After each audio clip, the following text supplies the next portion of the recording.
Everyone, আমার mini ব্লগে আপনাদের স্বাগত।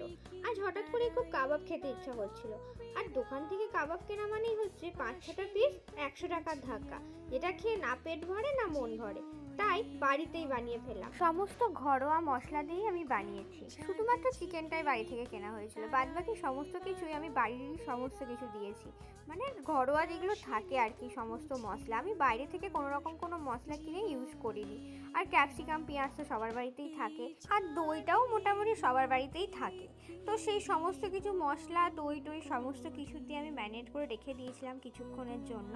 কাঠিটাই আমি আগে থেকেই কিনে রেখেছিলাম, কাঠিটার দামও বেশি না, 20 টাকা মতো নিয়েছিল, আর অনেকগুলো পিস আছে। তো যাই হোক, তারপরে আমি এখানে তেল গরম করে কাঠির মধ্যে সমস্ত কিছুটা সাজিয়ে এখানে তেলের মধ্যে ফ্রাই করতে দিয়ে দিয়েছি। আর অল্প একটুখানি বাটার নিয়ে নিয়েছি। বাটারটা একদমই আমি অল্প নিয়েছিলাম, কারণ সুমন আবার বাটারটা খুব একটা পছন্দ করে না। যাই হোক, তো এখানে আমি প্রথমে ফ্রাই করে নিয়েছিলাম। ফ্রাই করে হালকা করে আমি একটুখানি, যাতে স্মোকি ফ্লেভারটা আসে সেই জন্য একটু গ্যাসে হালকা করে পুড়িয়ে নিয়েছিলাম। আর ওপর দিয়ে অল্প একটুখানি লেবু চিপে নিয়েছিলাম।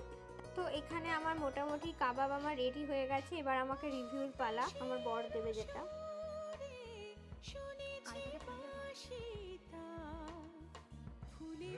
রিভিউ তো পেয়ে গেছি, এবার আমিও খেয়ে নিই। ততক্ষণ আপনারা ভিডিওটা ভালো লাগলে লাইক, কমেন্ট, শেয়ার করবেন। টাটা।